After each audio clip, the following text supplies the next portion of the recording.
Alright, welcome back to the Crabby Days. Today we're going to learn how to play Vanuatu, which is a pretty simple action selection game, but it is extremely cutthroat. So if you want to play a game where you're stepping on each other's toes, this is the one for you.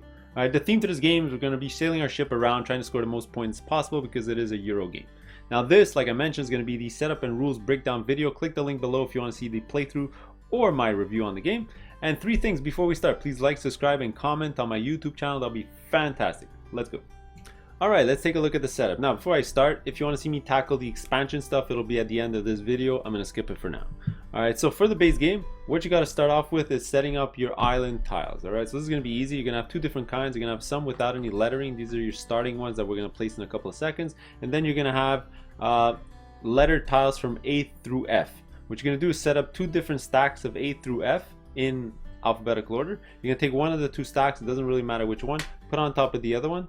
Alright, and this is going to be the stack of tiles you're going to be drawing from throughout the game. To start off the game, you're going to take two of them and place them on the two volcanoes down here on the bottom of the board. Alright, you're going to leave these on the side of the board. Alright, around the board, you're going to have your 11 character power tiles over here. You're going to have your treasure and fish tokens set in order. These are your demand tiles, which are the boats. You shuffle them and then place three of them on the board over here, and all the other resources on the side of the board over here. So you have your visitors, treasure, fish, so on and so on, the sand, drawings, and there you go. All right, so for on the board, you're gonna have your round tracker right over here. I already talked about these two. You're gonna have your 50-point chips per player on the 50-point tracker right over here. All right, on the top, each player is gonna put one of their markers on the $3 space over here. That's how much money you're gonna have. All right. You're going to shuffle all the visitor tiles face down. You're going to flip over the first one and put that many visitors on the visitor spot here. I drew a 1, so you're going to take 1 token and put it there. If it was a 3, you're going to take 3 tokens, for example. Alright, you're going to have the 4 Vanuatu tiles. You're going to put them in the middle over here. Everyone's going to start with 0 points, so you're going to put your marker over here. And then finally, you're going to have your fish token. You're going to put it on the 3 space right over here. Alright, for the player area, it's pretty simple. You're just going to give everyone their colored token. So you're going to have huts and action discs.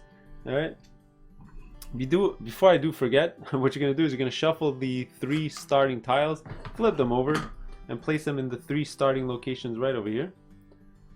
Alright, sort of like this. Then each player is going to put their starting ship on the tile with the 2 boats on it. So you can see this one has 2 boats and this one has 1. So they're all going to start here. Alright, what you're also going to do is you're going to add the resources depicted on the tiles next to the starting location. So here you're gonna have 2 fish. You're gonna add 2 fish to this tile, and this one's gonna have 1 fish and 2 treasures. So I'm gonna go get 2 treasures and 1 fish and put it on this tile. All right, the last starting tile right up over here, you're gonna put one of each of the 3 different demand types. All right, you're gonna see from the boat over here, and you're pretty much ready to go. Let's go to rules. Alright, rules overview time here for Vanuatu. So at its heart, this is a pretty simple action selection game. I mean, none of these actions are terribly complicated. A lot of it is just gathering resources or converting resources into money and points, or just getting straight up points. Alright, but there's a little bit of planning / programming aspect to the game as well, because you're going to have one phase where we're going to be placing our discs and selecting our actions, and then a following phase where we're going to be performing our actions. Alright, now where the monkey wrench and where the unique part of this game is that it's extremely ruthless, because during the execution of your actions, you can only perform the action if you have the most discs on that action spot. So if you really want to do an action, well, you better hope that you have the majority there, or you won't be able to perform that action and you'll have to sort of delay and do something else in the meantime. Alright, so the game really is based around the planning between all the players at the table. Alright, and jockeying for position on this action board. Alright, but after somebody does the action, you're going to remove their discs so that the next person who has the majority could perform that action on their following turn. Alright, so the game is going to last 8 rounds.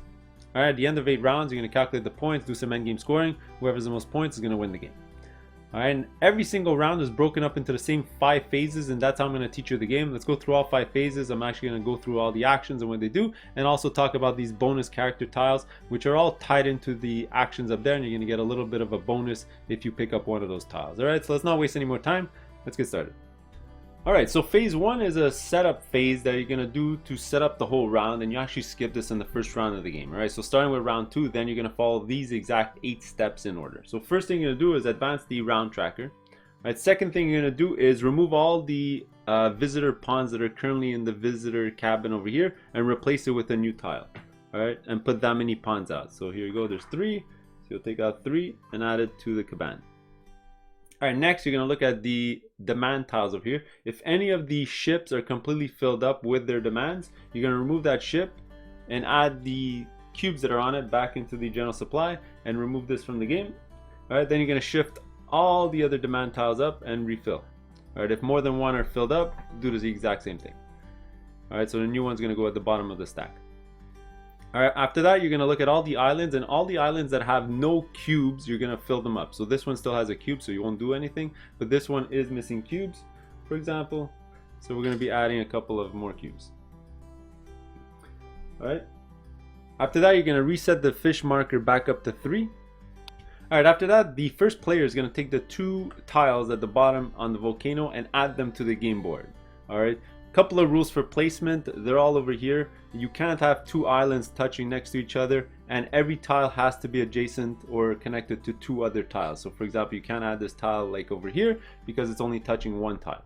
Alright, but for whatever reason, let's just say he would add this tile over here because it is next to 2 other tiles and you're not touching another island. And then this one, let's just say you can put it either here or here or here.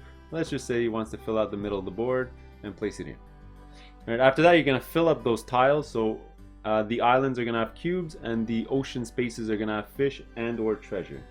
So here this says 3 treasure and 1 fish, and this one has a red and a green cube.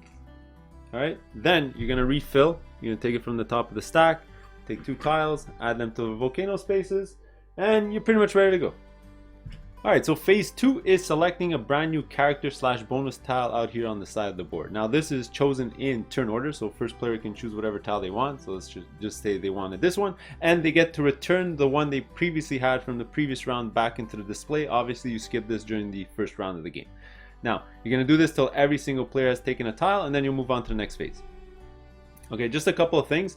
These tiles are activated once per round, so during the action phase, as soon as you use the power, you'll just flip it over in your area to signify that you've used it. And also I'm going to be explaining all these tiles later in the video because I'm going to have to explain what the actions are before actually talking about what the benefits these characters are going to give you. Alright, so phase 3 is called the action planning phase, and that's where we're going to be using our action discs out here on the game board, and we're basically planning the actions we want to perform on the following phase. Alright, so this is done in turn order. So starting with the first player, you're going to take 2 of your discs and you can place them on the same action or on 2 different actions. So for example, I can do something like this. Alright, and then you're just going to loop around the table doing the exact same thing. So a second player can do that. So let's say they really want to do that action, they can add it there. It loops back to the first player, who again, as I mentioned, can either add to an action disc they already have or place them on new ones. So for whatever reason, let's say they want to do that. Alright, again, I'll jump back to the next player. And then finally, when you loop around, you have your third chance. You're only going to have 1 disc left because you have 5, so 2, 2, and 1. And this one you can add back to the board wherever you like. And then the last player is going to do the exact same thing. Now, there is one major restriction when placing these discs. You are never allowed to select an action that you cannot perform at that point unless you've planned ahead. All right. For example, let's say I was the blue player here. I would not be able to select the fishing action or the treasure action unless I had planned the sailing action so that I know that I'd be able to perform the treasure fish action in the future. Alright, in this example here, I was orange, so orange did plan the shipping action to do the treasure action because there are no treasures here, but by doing the sailing action, they'll be able to move and then perform the treasure action in the future. Alright, same thing goes for selling fish. You cannot perform the sell fish action unless you have fishing tokens, but you can plan that ahead by selecting the fishing action. And then if you're not in an area with fish, well then you would have to also plan out the sailing action as well. So sort of like a cascading effect so that in the future you'd be able to perform all your actions. Alright, phase 4 is actually performing the actions that we sort of planned out in the previous phase. Alright, so this is done in turn order. First player is going to do an action, then second, then third, and then looping back around until nobody has discs left to activate on the action row. Alright, now very, very important rule in this game. The only actions you're able to perform on your turn are the ones where you have a majority on the action space. Alright, so first is the amount of discs. whoever has the most amount of discs have a majority, and on any ties, it's broken in turn order. So let's say the turn order was orange, teal, and then yellow. All right, then teal would have majority here because they obviously have more discs. But over here would be orange with the majority because they're first player and yellow's third player. And let's say over here it would be actually orange, then teal, then yellow. Right, so teal and yellow would not be able to perform this action until orange had performed the action, and then so on and so on. All right, and that's what you're gonna do. When you perform your action, you remove the discs off that spot. So let's say orange wanted to build a hut, they would remove their 2 action discs, perform the action, and then move on to the next player where they would sort of do the exact same thing, take a grouping where they have a majority and perform that action. So let's say teal would have taken this one and performed that action, and then yellow would have taken this one and performed that action, whatever. All right, now if you have majority in multiple spots when it is your turn, you still only perform 1 action, but you pick which action you want to do. So let's say it was orange's turn, they can either perform this action or this action because they have majority. All right, and on the flip side, if you have no majority, so let's say it was yellow's turn for whatever reason and it was like this because orange and teal took this action, what you pretty much do is skip your turn, and that is really ruthless. All right, so yellow has no majorities, they would have to skip their turn, but they still need to return a grouping of discs from 1 action space back to their supply. So let's say they don't want to do sailing anymore, they return this without performing the sail action, they skip their turn. And you're pretty much going to do this till there's no more action discs left out on the row. If it comes to your turn and you have no more discs, you obviously skip your turn. All right, and you just keep going. All right, now let's take a look at all the different actions on the top of the board over here, and that's where you're going to be assigning your action discs. All right, just as a general rule before we start, if you're performing an action tied to an ocean tile, your boat has to be on that tile, obviously. And if you're performing an action tied to an island, your boat has to be adjacent to that island, so on one of the ocean spaces adjacent to it.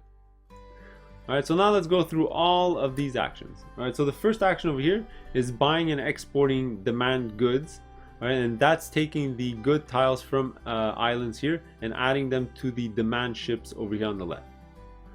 All right, so you're gonna look at the chart when you perform this action, and you're gonna take exactly 1 cube from an island adjacent to your ship, and the cost is indicated on the chart. So a red one costs 5, a white one costs 2, and a green one costs 1.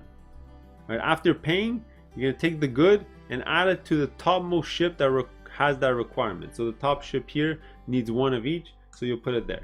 The next time a red will be delivered, well, the first ship doesn't need it, it'll go to the second ship, and so on and so on. If none of the ships need it, well, none of them want that good, so don't perform that action. All right, after placing the cube, remember you only place 1, you're actually going to score points again using the chart. So red is 5, white is 3, and green is 1. A very special rule: if you are the one to add the final good onto a ship that completes it, so for example, if I were to deliver a green one to this ship, now all its demands are met, you're going to score an extra +2, and that's where the +2 is here. So green would technically score me 1 + 2, that'll be 3 points in total. Whenever you gain points, you move up on the track around the board here. All right, next we're going to go hunting for treasure, and these tie in with the treasures on the ocean spaces. So if your boat's on an ocean, what you're going to do is you're going to grab an ocean tile here, or treasure tile, equal to the amount of treasures on that spot. All right, so this one is 2 because there's 2, and then you're going to return 1 of them to the general supply. The next one to perform that action is obviously going to get a number 1 tile, and then return this one back into the general supply. All right, I'm going to jump to fishing. All right, and skip the other ones, just because shipping works exactly the same way. If you are on a spot with fishing, you're gonna go get a number 2 fish, for example, because there's 2 fish there, and then you're gonna return 1 to the general supply. The next person to fish there is gonna get a number 1 fish tile and return this one back into the general supply. All right, so let's return here. This is the sailing action, so you can see $1 to $3 here. That's because each movement costs $1, and you can move 1 to 3. So if I was here and I wanted to move 2 spots, I would have to pay 2 coins, all right, and then move. All right, after that, it's building a hut. All right, so for that, you're going to be building huts on top of islands. And let's just look at an island anatomy here for a second. The squares are where you can build huts, and the circles are where you're going to be drawing on the sand. We're going to get to this later. All right, so you can add your hut to an island if there's one available. For example, this one only needs 2. All right, and you're gonna have to pay $3. All right, now there's no restriction to the amount of huts you can have on an island. So Blue, for whatever reason, could have 2 of his huts on this island. The starting island could take 3 different huts. Once they're all filled up, well, you can't build a hut on that island anymore. Alright, next is the rest action. So for this one, you're going to take all the Vanuatu tiles that are currently available in the Vanuatu space over here. Take the one that you want, whichever one you want to do. Alright, and you're going to add this in front of you and add the rest back into the Vanuatu section for the next person. The next person to do this action is going to look through the ones available and take whichever one they want, and so on and so on. Alright, next is the traveler slash visitor space over here. Alright, what you're going to do is you're going to grab exactly 1 pawn from the visitor kiosk here and add it to one of the islands. Alright, again, let's look at the anatomy of an island. There is a max capacity indicated next to the island here, and that tells how many pawns could be on an island. Alright, and what you get for delivering a visitor is you're going to score money equal to the amount of huts that are currently on that island. So this would be 3. And this would be actually 0, so you would probably not want to do that. Alright, we already talked about fishing. Alright, next let's talk about the selling fish action here. You're going to see a little hut icon here. That's because you need to have a hut on the island that you're on to sell the fish. Alright, and you can turn it in as many tokens as you like, and you're going to multiply it by the current cost of fish using the market over here. So for in this example here, it's 3 times 4, I'll gain 12 in coins. Alright, the fish tiles are going to be removed from the game, and then after you're going to move the current cost on the market over to the right. Alright, and finally we're going to talk about drawing on the sand. So just as we saw before, on islands you're going to see the little circles here. Performing that action, you're just going to grab one of these circular turtle sand drawings here, you're going to add it, and all you're going to get as a reward is 3 points. Just move yourself 3 points on the track. Alright, those are pretty much all the actions of them. Alright, and finally, after everyone's performed their actions, you're going to move on to phase 5, which is just resolving the rest tokens. So if you performed a rest action the previous phase, you would have picked up some of these tokens and they would be in front of you. Now everyone's going to flip them over and resolve whatever token you have. Alright, so there's one here for the first player, you have some for money, some for points. You'll gain them on the point track or on the money track. Alright, and once everyone's performed all these actions, everyone's going to return their token back to the Vanuatu space to get ready for the next round. Alright, let's take a look at all the character tiles and see what powers they're going to give you. Now the iconography in this game is pretty outstanding, but we're going to go through them anyway. Alright, so the first one here is the artist. When performing the drawing action, alright, you're going to score 5 points instead of 3 points for each sand drawing. Alright, this is the beggar. This is an anytime action. You can exchange points into money, so a 1-to-1 rate, 1 to 3 points. All right, perform it 1 time per round. Next is the builder. When performing the building action, instead of paying $3 per hut, you're paying $1. All right, this is the buyer. When performing the exporting goods action, you're going to take a second good of the same type from the outside the board here, and you're going to add it to the next available spots on the next ship. So for example, if I were to add a green here, you would go on the outside of the board, take another green and add it to the next available green spot, and you're going to score points for both of those goods.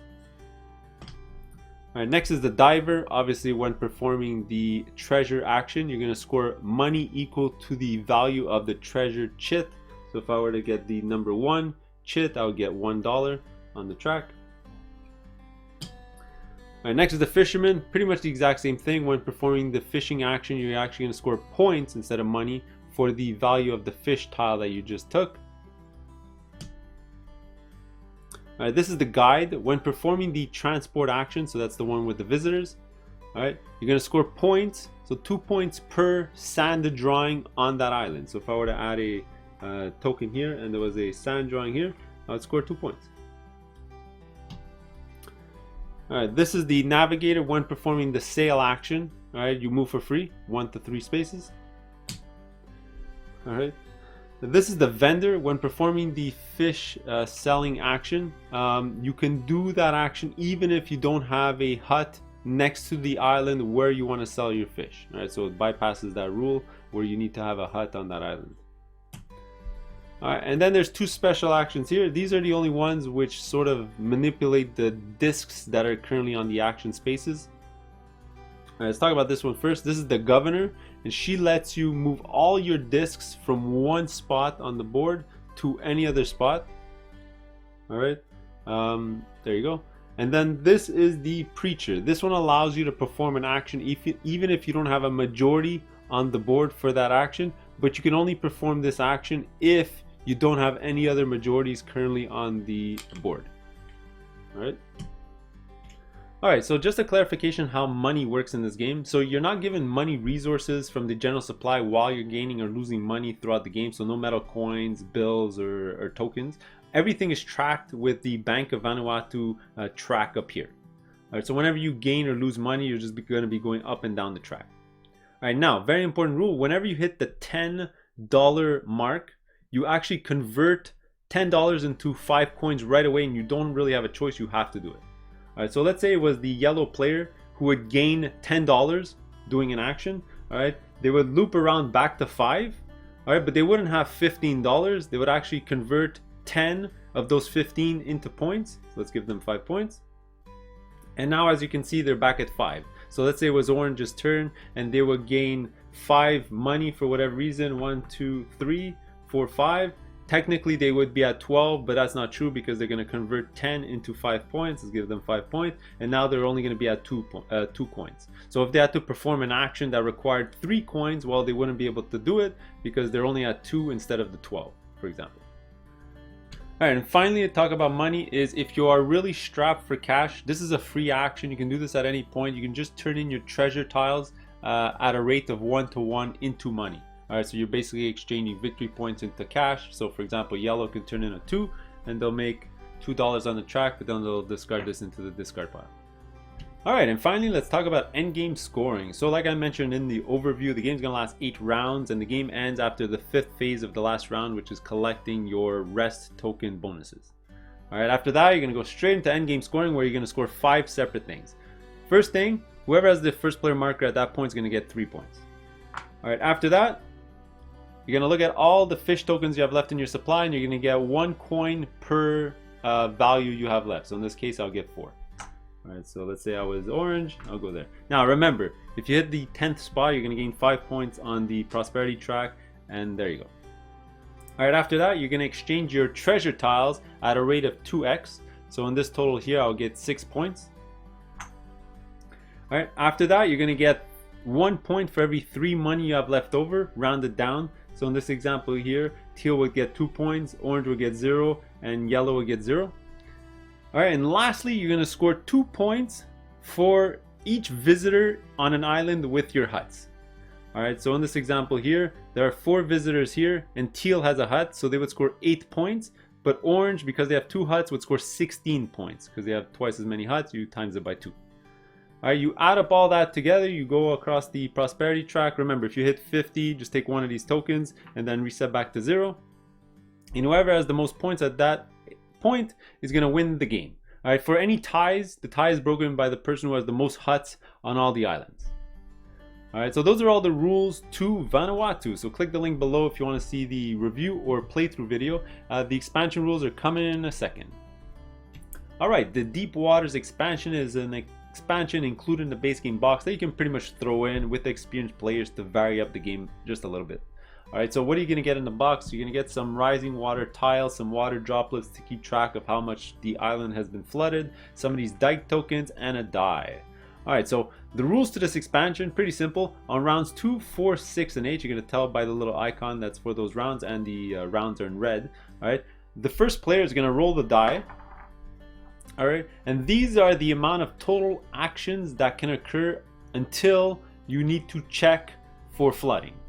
Alright, so I rolled a 6, so after the 6th action of that round, we're going to sort of halt the game. So how do you keep track of this? Pretty simple. Whenever somebody does their action, just lower the value of the die, and then when you get to 0, so eventually it'll get to 1, if I can find it, here you go. And after that person has done their action, then you're going to halt the game. Alright, and what you're going to do is you're going to check every single island, and every single island next to an, I guess, a water tile. all right, is going to get 1 flooding token if there's no dike to protect it. All right, so I'm going to show you with an example. Let's say it was like this. Let's say it was like this. All right, so you're going to check every island. So this island here is not protected from 1 ocean space, so they're going to get 1 flooding. This tile over here, same exact thing, 1 ocean space, they're going to get 1 flooding. And this one is protected from both, so they won't get any flooding. All right, you only have to check where there are tiles. Empty spaces do not count. All right, in this example here, this would actually get 2 flooding because they're not protected from either one. All right, now how do you build dikes? All right, when doing the build hut action, you have an option to pay 1 coin in addition when building a hut to build a dike on that island. All right, so let's say Orange had built a hut here. All right, remember you do have to be adjacent. So when Orange built a hut here, they paid an extra $1 to actually build a dike next to that island as well.